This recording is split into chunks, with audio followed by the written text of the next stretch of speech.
Hi అండి, welcome to home entertainments for health. నేను మీ సత్య. ఈ వీడియోలో పచ్చం చేసే వాళ్ళకి పుదీనా కొత్తిమీరతో ఎలా హెల్దీగా మైక్రో న్యూట్రియన్స్ జత అయ్యేలాగా ఇడ్లీ పచ్చడి ఎలా ప్రిపేర్ చేయాలో చూసేద్దాం ఒకసారి. దానికోసం అయితే నేను ఫస్ట్గా ఇక్కడ మినపప్పుని ఫ్రై చేస్తున్నాను ఓన్లీ. ఎందుకంటే పచ్చం చేసే వాళ్ళకి శనగపప్పు, పెసరపప్పు లాంటివి తాలింపులు యూజ్ చేయరు, అంటే చీమ పడుతుంది అన్న ఒక కారణం చేత. సో దానివల్ల నేనైతే ఓన్లీ మినపప్పుని ఎక్కువ మొత్తంలో తీసుకున్నాను. ఓన్లీ మా బాబు మట్టికి సరిపోయేలా తీసుకున్నాను. మినపప్పును ఫ్రై చేసుకుంటున్నాను. ఈ మినపప్పు వేగేలోగానే పుదీనా అలాగే కొత్తిమీర, కరివేపాకుని కాస్త సాల్ట్ వాటర్లో వాష్ చేసుకుని పక్కన పెట్టుకోవాలి. ఇక్కడ మీకు నేను ఈ పచ్చడి హెల్దీగా చూపిస్తాను. వైటమిన్స్, మినరల్స్ లాస్ అవ్వకుండా ఎలా ప్రిపేర్ చేసుకోవాలో చూపిస్తానండి. చూడండి, ఇక్కడ కొత్తిమీరని మీకు చూపిస్తున్నాను. దీన్ని అయితే సన్నగా కట్ చేసుకోండి చిన్నగానే. సో పుదీనాని అయితే తుంచుకుని ఉంచుకోండి. అలాగే కరివేపాకును కూడా కొంచెం తుంచుకుని ఉంచుకుని ఈ మూడింటిని కూడా చక్కగా దోరగా వేయించుకున్నటువంటి ఈ మినపప్పు దాంట్లో వేసి ఒక్కసారి కలిపి గ్యాస్ ఆఫ్ చేసేసింది. ఇది నేను పిల్లలకి పెడుతున్నాను కాబట్టి కలపమంటున్నాను. లేదంటే మనం తినేటట్లయితే గ్యాస్ ఆఫ్ చేసే ఇవి వేసుకోవాలండి. చాలా చక్కగా మగ్గుతాయండి. వెంటనే ఇవి వేసి అటు ఇటు కలిపిన వెంటనే గ్యాస్ మాత్రం ఆఫ్ చేసుకోండి. ఎందువల్లంటే పుదీనా, కొత్తిమీర, కరివేపాకులని చక్కగా మనకి ఎనర్జీని బూస్టప్ చేసి చాలా రకాల యాంటీ ఆక్సిడెంట్స్తో కూడుకొని ఉన్న మినరల్స్ ఉంటాయండి. సో అలాంటి మినరల్స్ రిచ్గా ఉండి మైక్రోన్యూట్రియన్స్ అధికంగా ఉన్నటువంటి ఈ పుదీనా, కొత్తిమీర, కరివేపాకుని ఎక్కువగా ఫ్రై చేయకూడదు, ఆయిల్లో బాగా మగ్గించకూడదండి. ఈ విధంగా దోరగా వేగిన మినపప్పులో వేసుకుని ఒక్కసారి కలిపి గ్యాస్ ఆఫ్ చేసేయండి. నేను ఆల్రెడీ గ్యాస్ ఆఫ్ చేసేసాను. గ్యాస్ ఆఫ్ చేసేసి కలుపుతున్నానండి. అంటే ఆ వేడైతే సరిపోతుంది, అంతకు మించిన ఎక్కువ వేడి అవసరం లేదు. ఇప్పుడు దీంట్లో ఏ విధమైన చింతపండు కానీ లేదంటే బెల్లం కానీ వేయకూడదండి. అంటే పచ్చం చేసే వాళ్ళ గురించి చెప్తున్నాను. ఇది ఇక్కడ ఇలాంటి వెల్లుల్లిపాయలు మాత్రం పచ్చివి వేయండి. దీనివలన కొంచెం రుచిగా ఉంటుంది, వాళ్ళకి ఆ స్పైస్ అనేది వెళ్తుంది. ఇక్కడ మిర్చి కూడా నేను హాఫ్ మిర్చియే తీసుకున్నాను. చూసారా, గ్యాస్ మొత్తం ఆఫ్ చేస్తే ఈ ప్రొసీజర్ అంతా చేస్తున్నాను. సో దీన్ని అయితే కొంచెం సాల్ట్ వేసుకుని గ్రైండ్ చేసుకోవాలండి. అయితే ఇది రైస్లో పెద్దవాళ్ళు ఎవరైనా కానీ కలుపుకోవడానికి అయితే, పిల్లలకైతే కలుపుకూడదండి ఇలాగ. ఎందువల్లంటే ఇందులో చూడండి ముక్క చెక్కలో ఉంది, అది వాళ్ళకి డైజెస్ట్ కాదు. కానీ పెద్దవాళ్ళు అయితే చక్కగా పలుకు నమిలి తింటారు కాబట్టి వాళ్ళు అలా చేసుకోండి.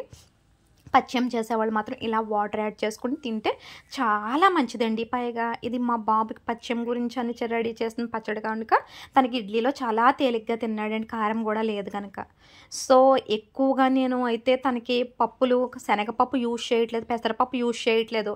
కానీ ప్రోటీన్ అయితే మాత్రం ఆడుకుని పిల్లలకి అధికంగా కావాలి. సో దానికోసం కందిపప్పును అయితే తీసుకున్నాను. కందిపప్పు ఒక 4 hours నానబెట్టుకున్నాను. ఎందుకు 4 hours నానబెట్టుకున్నామంటే ఇది గ్యాసియస్ని రిలీజ్ అవుతుంది. తర్వాత ఇప్పుడు పాలకూర కాంబినేషన్లో ఈ పాలకూర పప్పు అనేది చేసుకుంటున్నాము.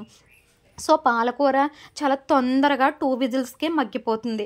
కానీ కందిపప్పు అలా కాదు కదండి. సో అందువలన కందిపప్పుని ఒక 4 hours కనుక నానబెట్టుకుని ఈలోగా ఈ పాలకూరని బాగా శుభ్రం చేసుకుని సాల్ట్ వాటర్లో బాగా వాష్ చేసుకుని పక్కన పెట్టుకుందాం. అంటే కందిపప్పు మాత్రం మస్ట్గా 4 to 5 hours మాత్రం నానాలండి. అలా నానితేనే పాలకూరని, పప్పుని కలిపి పెట్టండి. ఒకసారి నానింది ఎలా ఉందో చూడండి, ఇలా బాగా నానాలి. ఇలా నానితేనే అది డైజెషన్కి అవుతుంది. ఈవెన్ పాలకూరతో కుక్ చేసుకున్నప్పుడు ఇలాగా 2 విజిల్స్ ఆర్ 3 విజిల్స్ పెట్టుకుంటే సరిపోతుంది. ఒకవేళ నానలేని కందిపప్పు అనుకోండి, ఇన్సిడెంట్గా అప్పటికప్పుడు పెట్టేస్తామంటే అది నియర్గా ఒక 8 విజిల్స్ వరకు కూడా కుక్ అవ్వదు. ఈలోగా పాలకూరలో ఉన్నటువంటి మోస్ట్ వైటమిన్స్ అన్నీ కూడా మనం లాస్ అవుతాం. సో ఇలా 3 విజిల్స్ ఆర్ 2 విజిల్స్ పెట్టేసుకోండి. ఇప్పుడు నేను చూపిస్తున్న తాలింపులో బాబుకి ఆవాలు లేకుండా పెట్టాలి కనుక సో ఈ రకంగా వెల్లుల్లి, జీలకర్ర, ఓన్లీ ఎండుమిర్చి మాత్రమే వేసాను. కరివేపాకు వేసుకోకపోవడానికి గల కారణం, ఆల్రెడీ మార్నింగ్ తనకి టిఫిన్లో న్యూట్రియన్స్ అధికంగా ఉన్న పుదీనా, కొత్తిమీర, కరివేపాకుతో చట్నీ చేశాను కదా. సో అందుకని తాలింపులో వేయలేదు. ఒకవేళ వేసినా కానీ బాబు పక్కన పెట్టేస్తాడు. సో చట్నీలో ఇచ్చేసాను కాబట్టి వేయలేదు. సో తనకి నంచుకోవడానికి అని చెప్పేసి అప్పడాలు అవన్నీ కూడా పెట్టకూడదంటండి. ఇలా కుక్క కరిచిన వాళ్ళకి, లేదంటే ఏదన్నా సిజేరియన్లు అయిన వాళ్ళకి, బోన్ ఫ్రాక్చర్లు అయిన వాళ్ళు అప్పడాలు తినకూడదు అంటున్నారు. సో అప్పడాలు కానీ గుమ్మడి వడియాలు, అత్యధిక ప్రాణశక్తులు ఉన్న గుమ్మడి వడియాలను అయితే ఇవ్వచ్చు. కానీ ఇక్కడ మీకు ఎందుకు చూపిస్తున్నానంటే ఇది ఇలా వడియాలను కానీ అప్పడాలను కానీ మనం డీప్ ఫ్రై చేసుకున్నప్పుడు చూడండి, నేను ఆయిల్ కూడా ఏం తెలియదు, ఆ ఆయిల్ ఏదైతే ఉందో అది ఒక్కసారి డీప్ ఫ్రై చేసేసి నెక్స్ట్ కర్రీస్లో యూజ్ చేసేయండి. ఏదో వడియాలు అప్పడాలు అలా ఫ్రై చేసుకుంటూ ఉంటున్నాం కదా అని అందులోనే మార్చి ఫ్రై చేయడం వలన అందులో ట్రైగ్లిజరైడ్స్ విపరీతంగా ఫామ్ అయిపోతాయండి. ఒక్కటి దృష్టిలో పెట్టుకోండి హౌస్ వైఫ్స్. ఒక్కసారి డీప్ ఫ్రై చేసిన ఆయిల్ని వెంటనే కర్రీస్కి యూజ్ చేసేసుకోండి. మళ్ళీ అదే ఆయిల్ని అయితే యూజ్ చేయొద్దండి. క్యాన్సర్ కారక కణాలు కూడా మన బాడీలో తయారవడానికి ఇలాగ నెంబర్ ఆఫ్ టైమ్స్ ఆయిల్ని డీప్ ఫ్రై చేయడం కూడా ఒక రీజన్ అవుతుంది. సో కొంచెం దృష్టిలో పెట్టుకోండి ఒక్క విషయం.